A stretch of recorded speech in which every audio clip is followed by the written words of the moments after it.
Do you think now that the election is over that there's going to be more talk about Iran? I mean, how do you guys feel about this issue? Well, I don't think we have any right to go to war with Iran, and I don't think we should be letting Israel decide when they attack and we're going to back them, just willy-nilly. I think that's terrible.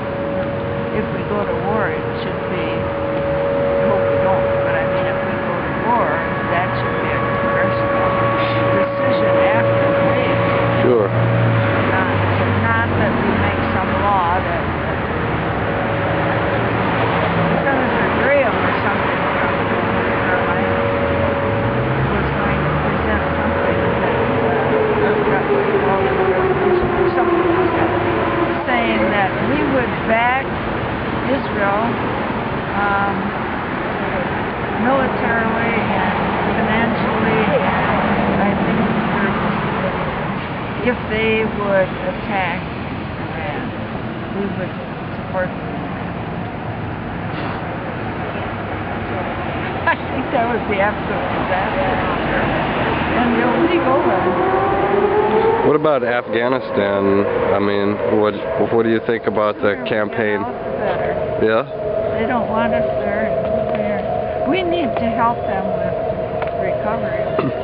How do you guys all feel about the elections and afterward? I mean, do you think there's going to be much change in foreign policy initiatives, or? No, I think the same administration.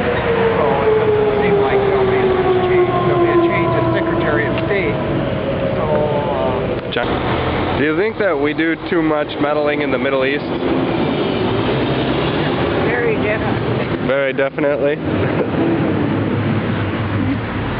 So, how long has I know you guys have been out here for a while, beyond just the recent Afghanistan. 11 years. 11 years, yeah. Maybe. Because November 7th. 11 years today. 11 years today. You realize that? Oh, no, I didn't think of it today. Wow. Today even. Very appropriate. You came by to do a story. Hey, I guess. And we have to continue to be here.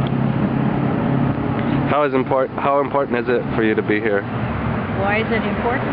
Well, how important? How important? I think it's very important. Very important. Yeah, even if it's only once a week. Like I keep track of how many cars the college does. Yeah. And usually between 30 and 40%, and then one time it was over 60%. We had to sign up about worker rights. Yeah. So what are all the issues that you guys come out here to kind of make light of? I know war is definitely probably the #1 issue since I've known about the protests going on here, but what other kind of issues are you guys passionate about? I'm against torture. Against torture? Yes, and that's my primary cause. Survivors of torture for almost 30 years, and so I know, and I just want it to end. Okay. And then we have to look at what's happening here in the United States, you know, concerning torture too, especially with solitary confinement. Yeah, I hear. There's so many people that about 80,000 or so are in solitary confinement here in the United States.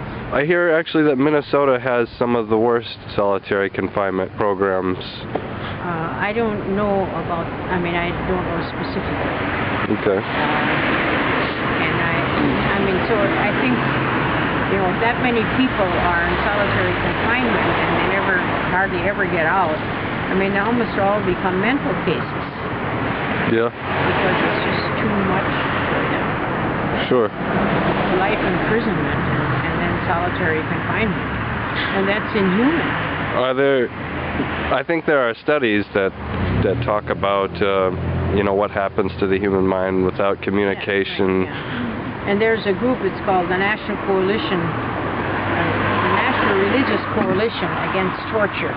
And that's their one specific cause that they're working at now, is solitary confinement. If you want to go to the website, I mean, you can... What is the website? The National Religious Coalition Against Torture. Okay. NRCHE. NRCHE. Yeah. All right. Well, what are you guys fighting for other than just the wars? I know there's many issues, like I said, that you guys come out here to defend. Corporate personhood, like Citizens United ruling. So you'd like to see that ruling overturned? Okay. Corporate financing of political campaigns. You guys have any other issues that you want to make light of? Oh, you have climate change, global warming. Climate change, global warming. We live in militarized corporate feudalism, and we're kept sick, stupid, and scared, and that's why we have all these issues. Yeah. We need change, and that's why I'm working with the Green Party, and we've got plans to specifically making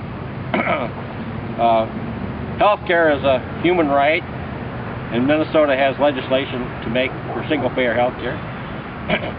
We need ranked choice voting.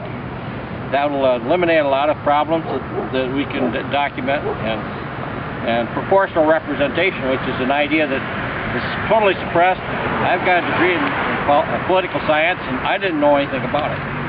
So these ideas are worldwide. They work good in other countries. They could work really fine here, and it would end a lot of the problems that we have as far as our elections that we've just suffered through, because the right wing gave us two constitutional amendments that were totally irrelevant to solving our problems of abusing the world, trying to live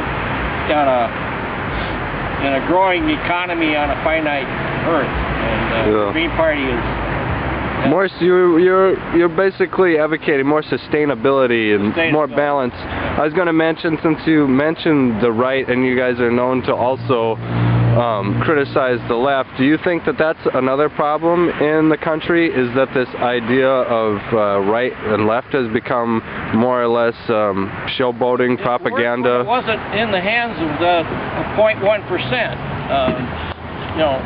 Occupy woke us all up to the fact that there's only very, very few people that are controlling everything.